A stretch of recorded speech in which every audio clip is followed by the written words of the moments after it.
6절까지 말씀입니다. 본문이 조금 길긴 한데 우리 함께 합독하겠습니다.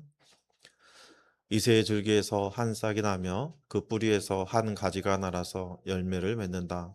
주님의 영이 그에게 내려오신다. 지혜와 총명의 영, 모략과 권능의 영, 지식과 주님을 경외하게 하는 영이 그에게 내려오시니 그는 주님을 경외하는 것을 즐거움으로 삼는다.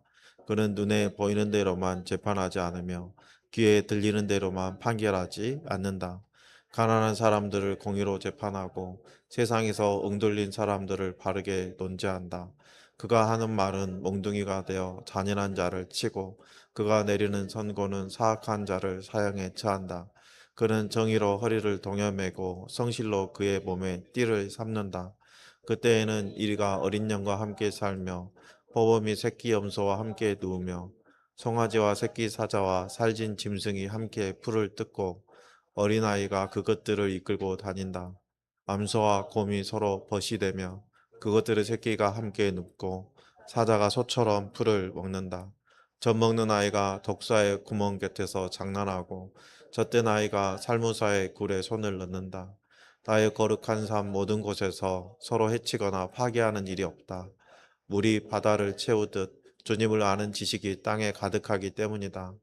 그날이 오면 이새의 뿌리에서 한 싹이 나서 만민의 깃발로 세워질 것이며 민족들이 그를 찾아 모여들어서 그가 있는 곳이 영광스럽게 될 것이다. 그날이 오면 주님께서 다시 손을 펴시어서 그의 남은 백성들 곧 아스리아와 하 이집트와 상 이집트와 에디오피아와 엘람과 바빌로니아와 하맛과 바다 섬들에서 남은 사람들을 자기의 소유로 삼으실 것이다. 주님께서 문 나라가 볼 수 있도록 깃발을 세우시고 쫓겨난 이스라엘 사람들이 그 깃발을 보고 찾아오게 하시며 흩어진 유다 사람들이 땅의 사방에서 그 깃발을 찾아오도록 하실 것이다. 그때에는 에브라임의 증오가 사라지고 유다의 적개심이 없어질 것이니 에브라임이 유다를 증오하지 않고 유다도 에브라임에게 적개심을 품지 않을 것이다. 그들이 서쪽으로는 블레셋을 공격하고 함께 동쪽 백성을 약탈하며 에돔과 모압을 장악할 것이다. 암몬 사람들도 궁복시킬 것이다. 주님께서 이집트 바다에 큰 물고기를 말리시고 뜨거운 바람을 일으키셔서 유프라테스 강 물을 말리실 것이다. 주님께서 그것을 쳐서 7개월을 만드실 것이니 누구나 신을 신고 건널 수 있을 것이다. 주님께서 남은 백성 곧 아스리아의 남은 자들이 돌아오도록 큰 길을 내실 것이니 이스라엘이 이집트 땅에서 올라오던 날과 같게 하실 것이다. 아멘. 우리 전도 생각하면 생각나는 그 이미지가 예수 믿고 천국 가세요 하는 이런 말이죠. 그런데 그 이 말 속에 우리도 모르게 싹 스며든 그런 사상이 하나 있어요. 뭐냐면요. 예수 믿으면 지금부터 다 형통해질 것이다. 복 받게 될 것이다. 라는 것이죠. 근데 실제로 어떻습니까? 예수님 딱 믿고 나면 만사가 형통합니까? 아닐 때가 많죠. 오히려 집안의 사람들이 막 반대를 하게 되고 남편이, 아내가, 자녀가 못마땅해 하죠. 제사 문제로 부딪히게 도 되고 또 주일마다 아침 일찍 교회 가는 것 때문에 이렇게 같이 놀러 가야 되는데 교회 간다고 또 갈등이 일어나기도 하고 또 자녀들이 엄마 또는 아빠 꼭 그렇게까지 교회 열심히 다녀야 돼요? 하고 핀잔하는 경우도 생기죠. 그럴 때마다 마음이 이렇게 좀 흔들려요. 한두 번이 아니고 계속 되다 보면 내가 잘못 믿었나?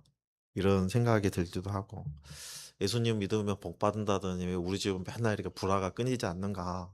이런 생각들이 반복이 되면서 결국은 흔들리게 되고 또 교회에서 점점 또 멀어지는 그런 경우도 찾아볼 수 있어요. 더 힘든 거는요. 이러한 갈등이 하루 이틀에 끝나지 않는다는 거죠. 1년이 가고 5년이 가고 10년이 가고 그 긴 시간 동안에 이런 질문이 자연스럽게 싹 우리 안에 와요. 화평의 왕이 오셨다는데 왜 내 삶은 이렇게 팍팍하고 힘들고 전쟁 같은 날들이 계속 이어지는가? 오늘 본문 11장은 딱 우리를 그 질문 앞에 세우고 그 답을 말씀으로 보여주십니다. 화평의 왕이 오셨는데 왜 우리는 이렇게 전쟁통 같은 삶을 살아야 되는 건가? 오늘 본문은 이렇게 시작해요. 1절을 보면 이새의 줄기에서 한 싹이 나며 그 뿌리에서 한 가지가 자라서 열매를 맺는다.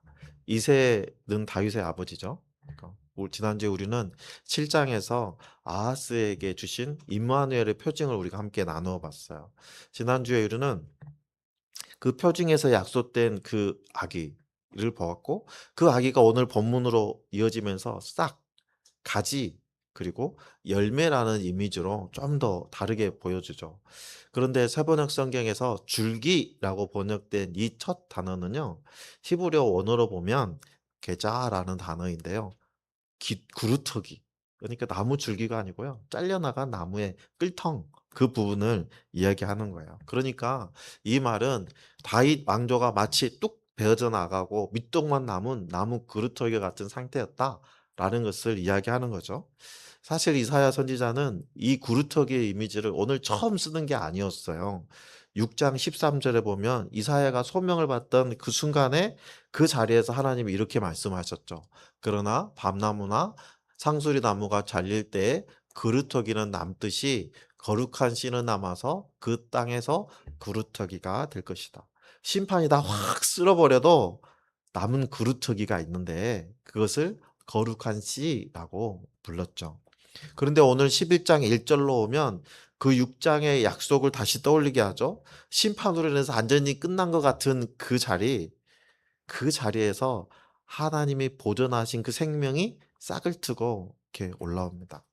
그리고 오늘 본문의 바로 앞장에 보면 아스리아가 큰 울창한 산림과 나무로 그려지잖아요. 그런데 그 레바논 백향목처럼 위풍당당했던 나무들을 하나님께서 도끼로 다 찍으셔서 넘어뜨립니다. 완전히 끝난 것이죠. 그런데 이어지는 바로 오늘 본문 11장 1절에 보면 다윗 왕조도 잘려나간 나무 밑둥의 이미지로 시작해요. 그런데요, 아스리아와는 조금 달라요. 겉모습은 똑같은 밑둥만 나무 모습인데 이 나무는요, 찍혔어도 완전히 죽지 않았어요. 그 구루터기 거기에서 싹이 올라오는 거예요. 여러분 이 6장, 7장, 10장, 11장으로 이어지는 이 배치가 굉장히 중요한 거예요. 사람의 눈에 가장 높아 보였던 그 아수르의 나무는 쓰러지고 사람의 눈에 이미 끝난 것 같이 보였던 이새의 구루터기에는 생명이 돋아나고 있어요. 이사야가 이 말을 할 때 다윗 왕조는 실제로 그런 형편에 처해 있었거든요. 아하스 왕은 하나님께서 징조를 보여주시겠다 해도 거절하고 이미 자기 방식으로 살겠다고 아수르 왕에게 도움을 청했죠. 은금을 갖다 바치고 그것도 부족해서 성전의 기물까지 은금을 긁어 모아서 싹 갖다 바쳤단 말이죠. 나라의 자존심이 완전히 밑바닥을 쳤어요. 지금 이 본문에 나오는 그루터기 딱 그 신서였습니다. 화려한 나무가 아니라 밑둥만 겨우 남아있는 이미 다 죽어버린 것 같은 그 밑둥에서 하나님이 일하시기 시작하세요. 여러분의 인상에도 그런 밑둥만 남은 그루터기 같은 그런 삶의 자리가 있잖아요. 내가 할 수 있는 건 다 했는데 더 이상 할 수 있는 방법이 없네 하고 포기하는 자리 있잖아요. 병원에 갔는데 병원의 의사가 그러는 거예요. 남은 시간이 한 6개월 정도. 만나고 싶은 사람 다 만나고 먹고 싶은 거 다 드시고 병원에서 해줄 수 있는 게 없어요. 이 말 들으면 어때요? 절망의 시간, 그쵸? 그 낙심의 자리, 희망이 꺾여버린 그 자리가 우리 인생의 그루터기와 같은 자리가 될 수 있죠. 그런데 오늘 본문은 그 구루터기를 보고 다 끝났어. 이렇게 속단하지 말라고 하는 거예요. 우리가 끝이라고 부르는 바로 그 자리에서 하나님이 일하실 수 있기 때문이죠. 그렇다면 그루터기에서 도나단 그 싹, 그 위에 무엇이 임한다고 하십니까? 2절을 보면 주님의 영이 그에게 내려오신다. 지혜와 총명의 영, 모략과 권능의 영. 지식과 주님을 경외하게 하는 영이 그에게 내려오신다. 이 영이 임하고 나서야 이 싹의 정체가 조금씩 드러나기 시작하죠. 이 6가지 영은요, 한 분 성령님의 다른 모습으로 표현하는 거예요. 지혜와 총명이라는 것은요, 상황을 꿰뚫어 보는 분별력을 의미하는 거고요. 모략과 권능은 그 분별을 실제로 이루어내는 실행 능력을 얘기하는 거죠. 그리고 지식과 경외는 하나님께 늘 가까이 가려 하는 그런 관계를 말하는 거예요. 이 영이 그에게 임하시나니 다른 통치자들과는 다른 모습을 보여주죠. 겉으로 드러난 것만 보고 재판하지 않습니다. 소문으로만 재판하지 않아요. 판단하지 않아요. 가난한 사람들을 공의로 재판합니다. 억눌린 자를 바르게 변호합니다. 이것이 왕의 일이에요. 이삭의 일이에요. 온 본문은 이러한 모습들을 보고 그가 왕이구나 하는 이미지를 우리에게 심어주죠. 그런데 흥미로운 점은요. 오늘 본문에서 끝까지 왕이라는 단어를 직접 사용하지 않습니다. 왕이라고 직접 부르지 않아요. 그 정체를 정의하는 게 아니라 그가 하시는 일을 드러내고 있어요. 여러분, 예수님이 이 땅에 오셔서 사역하실 때 내가 그리스도다라고 말씀하셨습니까? 세례 요한, 침례 요한이 얘기할 때 그에게 뭐라 그랬어요? 눈먼 자가 눈을 뜨고 안진병이가 일어선다고 전하라 그랬죠. 내가 메시아다라고 얘기하는 게 아니고 내가 하는 일을 그에게 전해라 했던 것과 같은 거예요. 여러분, 그렇다면 이 왕이 다스리는 세계는 어떻다라고 말씀하십니까? 이리가 어린 아이와 함께 놀아요. 표범 새끼가 염소 새끼랑 같이 누워 있어요. 젖 먹는 아이가 독사굴 앞에서 놀고 있어요. 심지어는 어린아이가 그 독사굴에 손을 넣어도 아무런 해를 받지 않는 곳. 여러분, 죄로 인해서 깨어져 버린 그 피조물의 세계가 하나님의 통치 아래서 그 뒤집혔던 판이 원래대로 회복되는 모습을 보여주고 있죠. 여러분, 서로 원수됐던 관계가 같은 자리에서 누워 있다는 거예요. 이 부분은 우리가 지난 목요일 새벽 기도 때 자세히 살펴봤어요. 근데 오늘은 그걸 보는 게 아니라 그럼 이 힘이 어디서 왔느냐? 이 평화를 만들어준 힘이 어디서 왔느냐? 이걸 좀 더 중점적으로 보겠습니다. 그 힘은요, 오늘 2절 말씀에 보면 그 영으로부터 온 거예요. 그렇죠? 그래서 사도행전 2장에 보면 그 영이요, 우리에게도 임했어요. 언제요? 오순절 성령이 임하시는 그날에. 여러분, 이 화평의 영은 먼 미래에 주어진다는 그 영이 아닙니다. 이미 우리 가운데 계시는 임마누엘로 오시는 그분으로 이미 주어져 있어요. 그런데 아직 완성되지는 않았어요. 이 완성을 이루실 이 영은 이미 하나님의 백성 가운데 역사하고 계시지만 오늘 이 아침 여러분과 함께 이 자리에 함께하고 계시지만 여러분, 우리가 아직 완성은 못 보고 있어요.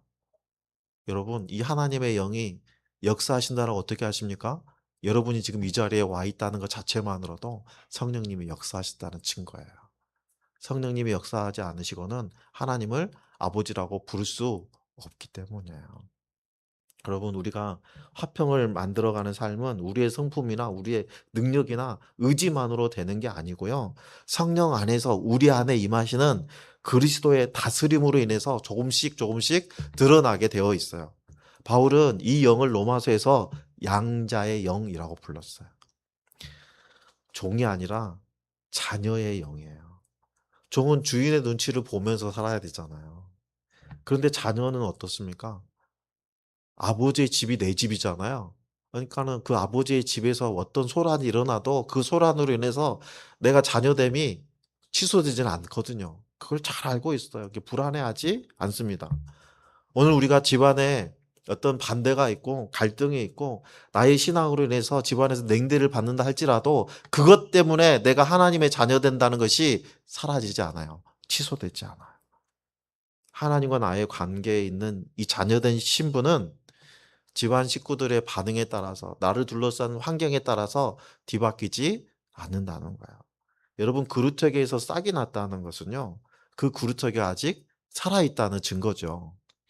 구루터기가 여전히 잘리고 상한 그 모습, 불에 탄 그 그림이 남아있는 그 모습 그대로 있는데 그 위에 푸르른 싹이 돋아나고 있다는 거예요. 여러분, 우리의 형편도 그래요.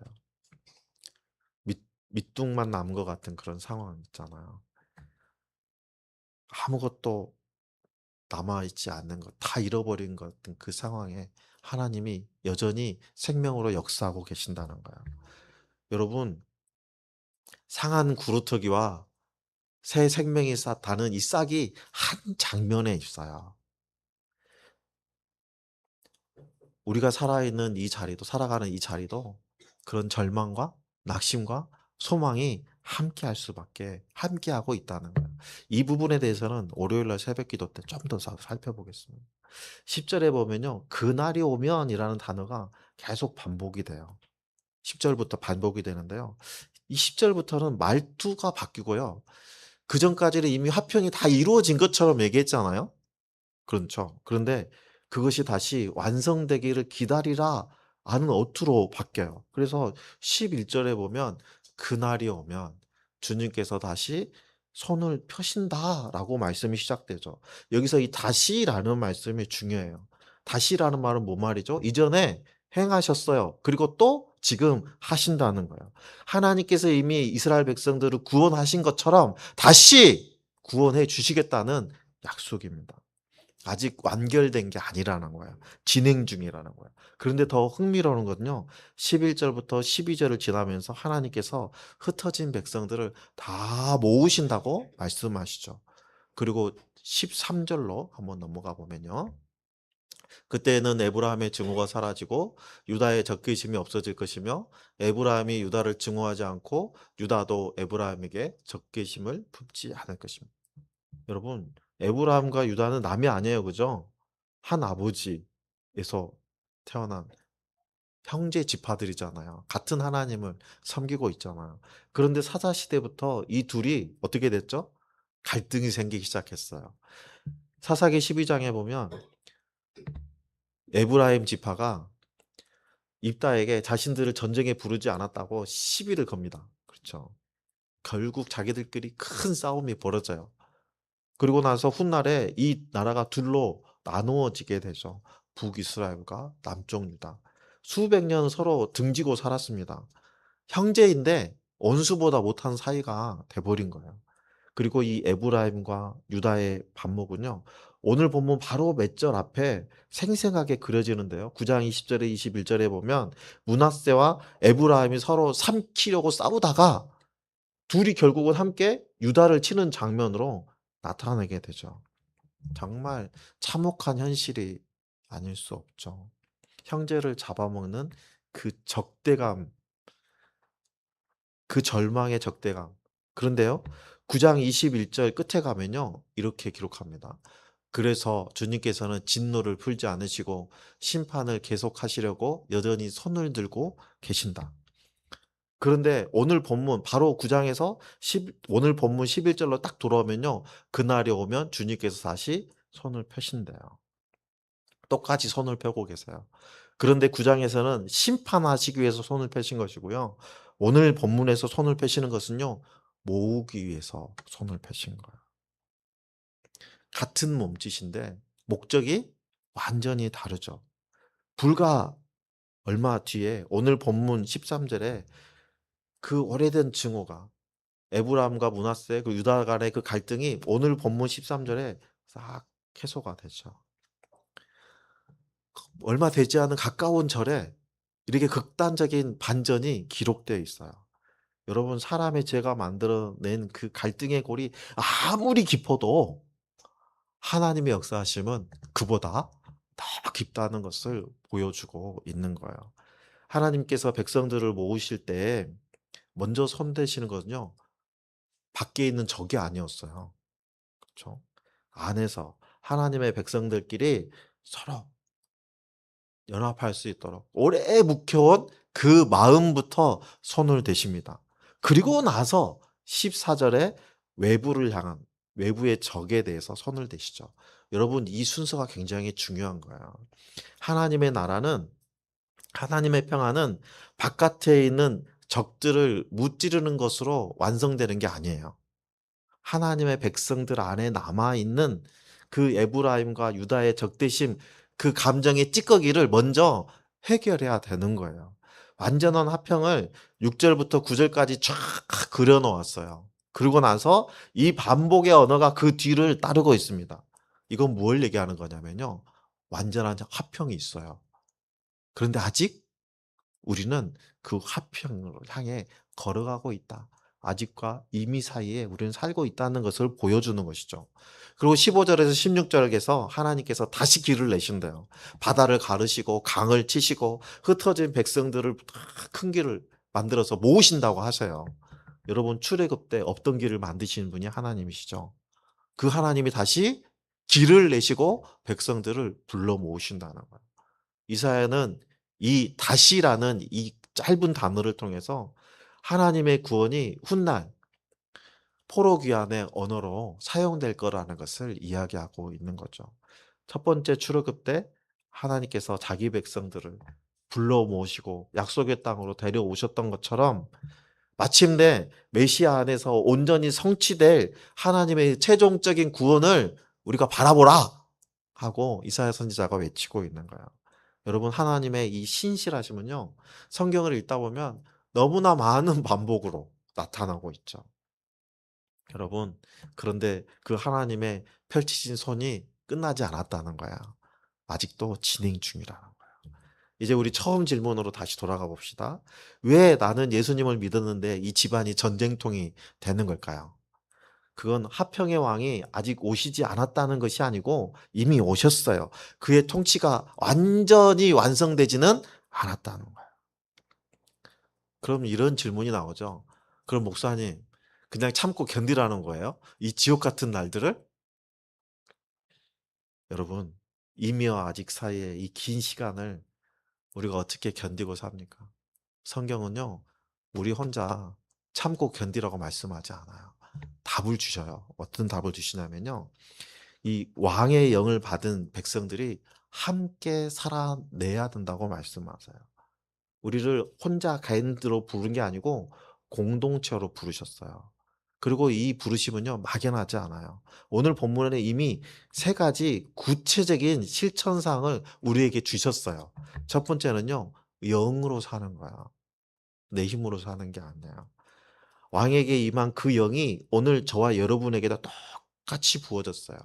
우리 각 사람에게 이 혼자 영을 받은 게 아니고 각 사람에게 다 부어주셨다는 거예요. 우리 목장이, 우리 교회가 그 영을 받은 사람들의 모임, 공동체예요. 이 영으로 오늘을 산다는 것은 구체적으로 어떻게 나타나냐면요. 남편이 내가 교회 다니는 걸 못마땅해 여기고 마음 상한 소리를 해도 아무 일 없었던 것처럼 밥상 차려주는 거예요. 며느리 노릇 못한다고 막 눈치를 줘도 어머니하고 웃는 모습으로 안부전화하는 거야. 자녀가 신앙 때문에 내 부모님 창피하다고 그래도 내 그 자녀들 향해서 부드러운 말을 유지하는 거야. 일터에서도 마찬가지예요. 내가 이렇게 하면 손해볼 줄 뻔히 알아요. 남들 다 그렇게 해 하고 부정을 강요해요. 내가 그걸 굴복하지 않고 정직하게 하면 나에게 불이익이 오고 불상사가 올 수도 있지만 그럼에도 불구하고 내가 정직하게 행하는 거야. 그로 인해서 내가 승진에 밀려도 내가 원망하지 않는 거예요. 여러분 그렇게 할 때 저도 그랬거든요. 그렇게 할 때 나는 정말 착한 사람이야. 나는 정말 선한 사람이야 하고 착각했거든요. 그런데 오늘 본문은 그게 착함이라고 얘기하지 않습니다. 내 능력이라고 얘기하지 않아요. 2절에 그 영이 있잖아요. 지혜와 총명의 영, 모략과 권능의 영, 지식과 하나님을 경외하는 그 영이 내 안에 들어오셔서 그 성령이 일하셨기 때문에 내가 거부할 수 있었던 거예요. 제가 무슨 배짱이 있어서 장군이 따라주는 술잔을 거부하면서 제가 물을 따라 주셔도 장군님께 끝까지 충성을 다하겠습니까? 하는 맹랑한 소리를 할 수 있었겠습니까? 그의 진급 떨어졌어요. 여러분, 확신만 품고 있으면 낙관이에요. 확실히 오늘의 순종으로 나올 때 그게 믿음의 삶이 되는 거야. 오늘 화낼 수 있는데 내가 부드러운 말을 하는 거. 내가 먼저 사과하기 싫지만 먼저 손을 내미는 거. 손해인 줄 뻔히 알지만 내가 믿음의 양심에 따라서 정직을 선택하는 그 선택, 그 순간 그리스도의 영이 우리 안에서 새싹을 돋아내는 거예요. 생명의 싹을 돋아내고 있는 거예요. 오늘 영으로 사는 것 다음에 두 번째는요. 화해의 수고예요. 요즘 여름 휴가 한참이죠. 여행 많이 가십니다. 근데 제가 여행하면 제가 직접 못 가니까 TV로 세계 여행 뭐 이런 TV 프로그램을 많이 보잖아요. 근데 어느 날 TV를 이렇게 틀다 보니까 두 사람이 여행을 떠났는데 창밖에는 아름다운 풍경들이 싹 지나가는데 이쪽에 앉아가지고 아무 말도 않고 침묵만 막 그러더라고요. 보니까 부녀지간인데 서로 갈등이 있어가지고 서로 말도 안 하는 사이예요. 그런데 제작자들이 수없이 전화해가지고 두 사람이 같은 차를 타고 베트남 여행을 하는 거예요. 처음에 딸이 먼저 그 차에 탔어요. 거부하던 아버지가 나중에 한참 뒤에 그 차를 탔죠. 같은 여행길을 가고 같은 호텔에서 묵고 같이 밥을 먹고 그러다가 여행 마지막 날 아버지가 딸한테 딱 한마디 했어요. 미안하다. 그리고 묵은 감정이 다 허물어졌어요. 여러분, 오늘 본문 13절에 에브라임과 므낫세의 갈등, 에브라임과 유다의 갈등이 어떻게 해소되었는지 그걸 얘기하지 않아요. 구체적으로 이야기하지 않아요. 하지만 분명하게 알 수 있는 게 하나 있어요. 하나님이 역사하시면 아무리 오래된 증오라도 해결될 수 있다는 거예요. 우리 목장 안에도 우리 가정 안에도 에브라임과 유다와 같은 그런 관계가 있을 수 있어요. 몇 년 동안 카톡을 날마다 보내는데 여전히 일자가 사라지지 않고 있는 관계가 있을 수 있어요. 명절마다 얼굴을 마주치기 거꾸로 형제 있을 수 있어요. 목장하게 이상하게 다른 사람 편하게 얘기할 수 있는데 어떤 형제, 어떤 자매에게는 참 말 한마디가 좀 걸기 좀 힘든 그런 형제 자매가 있을 수 있거든요. 그런데요, 여러분, 내가 먼저 손을 내밀 때 마음이 열리기 시작해요. 여러분, 이건 왜 그러냐면요. 성령 하나님께서 우리에게 영을 주시는데 나한테만 주신 게 아니고 그 사람한테도 주었거든요. 지혜의 영, 역사하시는 영이 내 안에만 계시는 게 아니라 그 사람에게도 있거든요. 내가 먼저 손을 내밀면 내게 역사하시는 영이 그 사람 안에도 역사하시는 거예요. 그래서 내가 손을 내밀 때 그 사람의 마음도 열어주게끔 되는 거예요. 여러분, 화해는 저 혼자만의 순종이 아니고요. 우리 안에 역사하시는 성령님의 일하심으로 만들어지는 거예요. 그런데 여러분, 이 수고는요, 반드시 대가를 치러야 돼요. 먼저 연락했는데 냉랭한 답이 돌아올 수 있어요. 먼저 사과했는데 상대방은 여전히 꿍해 있을 수 있어요.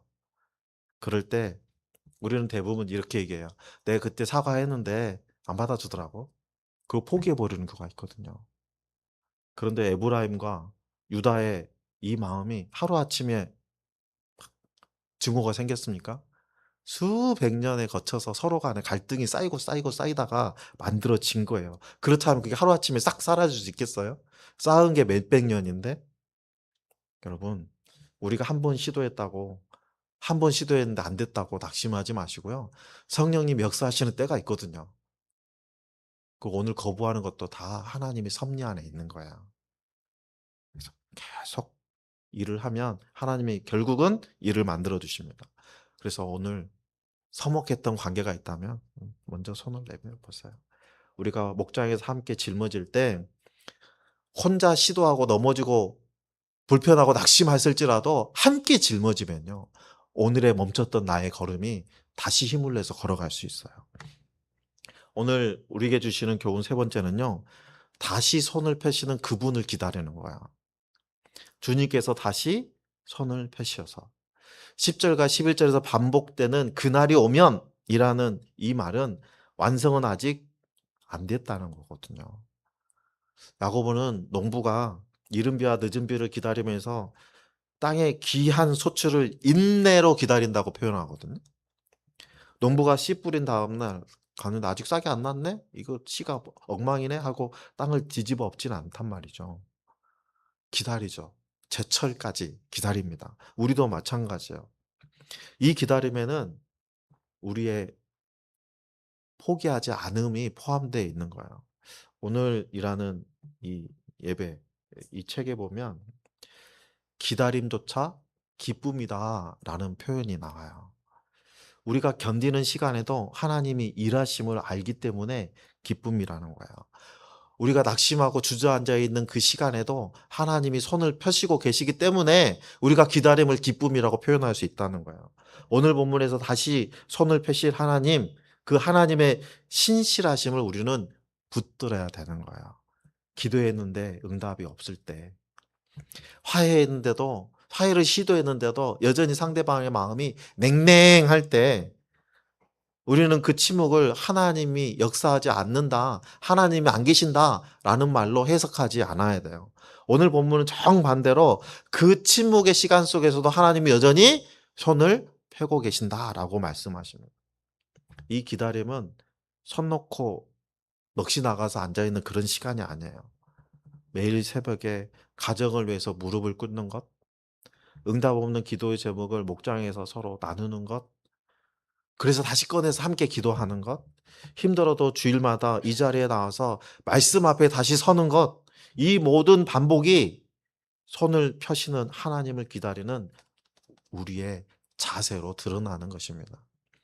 밭에 씨를 뿌린 농부가 매일 밭에 나가서 물을 주고 잡초를 뽑듯이 우리도 완성을 기다리고 우리가 할 수 있는 일이 있어요. 그 기다림에 작은 순종을 계속 더해 가는 거예요. 우리 안에 쏟아나는 의심이라는 잡초를 날마다 뽑아내는 거예요. 그러니까 그때 우리가 혼자일 때 잘 넘어질 수 있거든요. 그래서 필요한 게 누구다? 붙잡아 주는 손길이다. 그때 필요한 게 함께 기도하는 손길이라는 거예요. 오늘도 화해를 포기하지 않고 오늘도 그 영을 따라 살아갈 수 있는 것은 같은 영을 받은 공동체가 우리에게 있기 때문이에요. 영으로 사는 오늘이 화해의 수호로 이어지고, 그리고 다시 손을 펴시는 하나님을 붙드는 삶으로 이어지게 되는 겁니다. 우리가 영으로 사는 오늘을 실패할 수 있어요. 넘어질 수 있어요. 하지만 다시 그 영을 의지하는 거예요.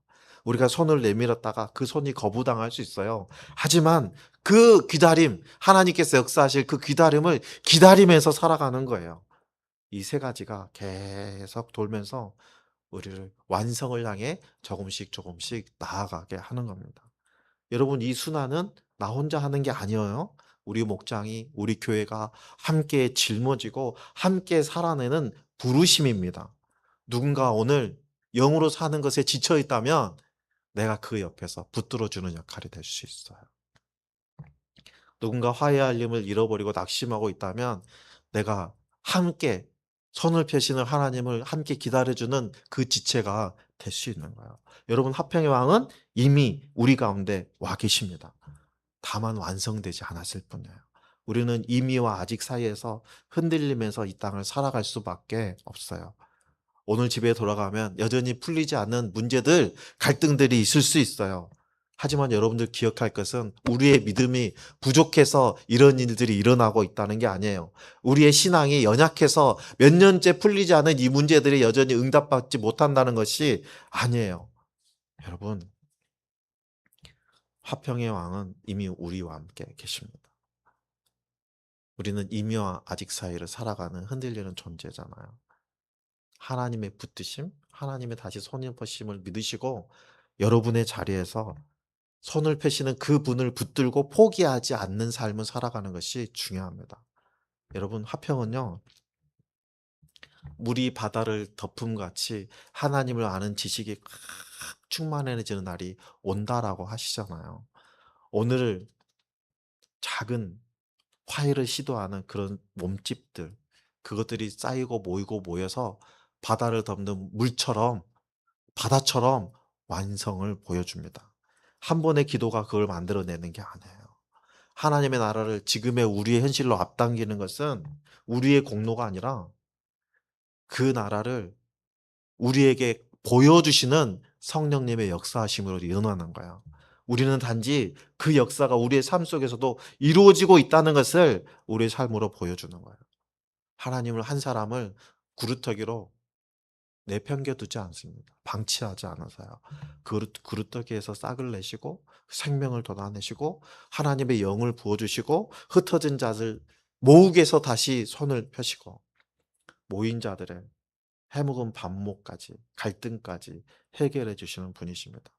그러므로 여러분의 삶이 구루터기처럼 보일지라도 끝까지 포기하지 않으시고 상처난 밑동에서 싹이 올라올 수 있다는 것을 희망을 소망을 붙잡으시고 아직 화해되지 않은 사람이 있을지라도 하나님이 마지막 문장 아직 마침표를 찍지 않으셨다라는 것을 기억하시고 오늘도 하나님의 영을 의지해서 살아가고 화해의 손길을 다시 내미는 수고를 마다하지 않고 다시 손을 펴신 하나님을 붙들고 살아가는 저 여러분들 다 되시기를 예수님의 이름으로 축원합니다.